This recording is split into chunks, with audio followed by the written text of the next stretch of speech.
శ్రీ శాలివాహన చక్రవర్తి జయంతి ఉత్సవాన్ని పురస్కరించుకొని అఖిల భారతీయ కుమ్మర శాలివాహన ప్రజాపతి కుంభకార్ మహాసంఘ్ తెలంగాణ రాష్ట్ర శాఖ ఆధ్వర్యంలో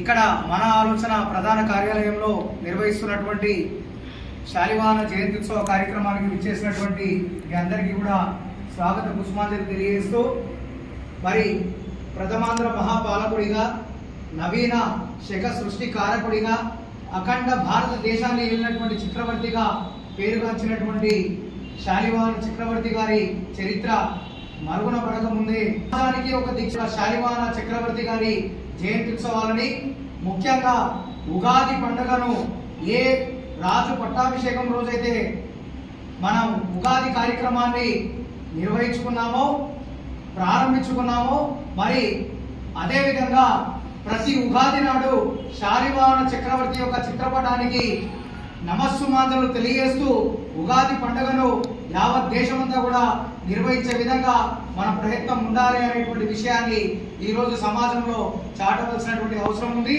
ఈ దిశలోనే బీసీ సంఘాలు కానీ, ఓసీ సంఘాలు కానీ, ఎస్సీ సంఘాలు కానీ, ఎస్టీ సంఘాలు కానీ, హిందూ సమాజం మొత్తం కూడా సంఘటితంగా ఈ రోజు శాలివాహన జయంతి ఉత్సవాన్ని తమ భుజస్కంధాలపైన వేసుకొని నిర్వహించాల్సినటువంటి అవసరం, బాధ్యత ఉన్నాయని గుర్తు చేస్తూ ధన్యవాదాలు తెలియజేస్తా ఉన్నా.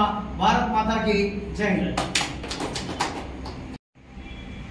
శాలివాహనుని యొక్క జయంతి, ఈ జయంతి కార్యక్రమానికి చేసినటువంటి ప్రజాపతి రాష్ట్ర సంఘం యొక్క అధ్యక్షుడు శివానంద్ గారు, ప్రధాన కార్యదర్శి వారందరికీ, యువజన అధ్యక్షుడు శంకర్ గారికి, ఈ కార్యక్రమంలో పాల్గొన్నటువంటి అందరికీ కూడా హృదయపూర్వక అభివందనాలు, స్వాగతం.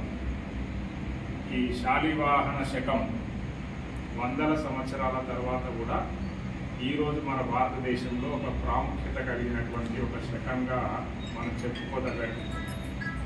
కాబట్టి ఏ ఉగాది మనమైతే జరుపుకుంటామో ఆ ఉగాది నుండి ఆ శకం యొక్క కొత్త సంవత్సరం ప్రారంభం అవుతుంది. కొత్త సంవత్సరం పేరు పెట్టుకుంటాం, దాన్ని శాలివాహన శకంగా మనం ప్రకటించుకుంటాం.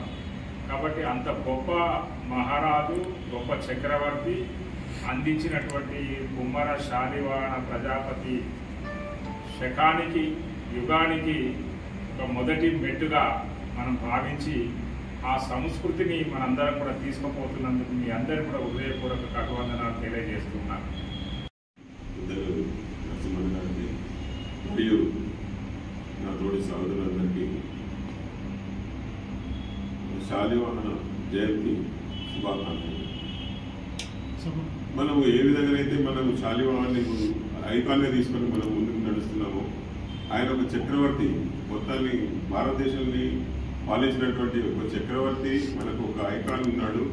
అది హైలైట్ ఎవరు చేయలేకపోయింది, ఎందుకంటే అతను ఒక బీసీ సమాజానికి చెందినటువంటి వ్యక్తి కాబట్టి అలాంటి రాజులను హైలైట్ చేయలేకపోయింది. ఎందుకంటే ఈ సమాజంలో ఉన్నత స్థితిలో ఉన్నత వర్గాలకు చెందినటువంటి వాళ్ళని హైలైట్ చేయడం జరిగింది. అలాంటి ఎవరైతే ఒక శక పురుషుడు, మనకు మన కులంలో పుట్టినందుకు గర్విస్తున్నామో మనము. ఎందుకంటే ఈ శక పురుషుడి నుండే మనకు ఒక శాలివాహన శకం అన్నది ఏర్పాటు జరిగింది. ఇది ప్రతి ఉగాది కాకుండా ప్రతి ఒక్కరూ, ప్రతి దేశం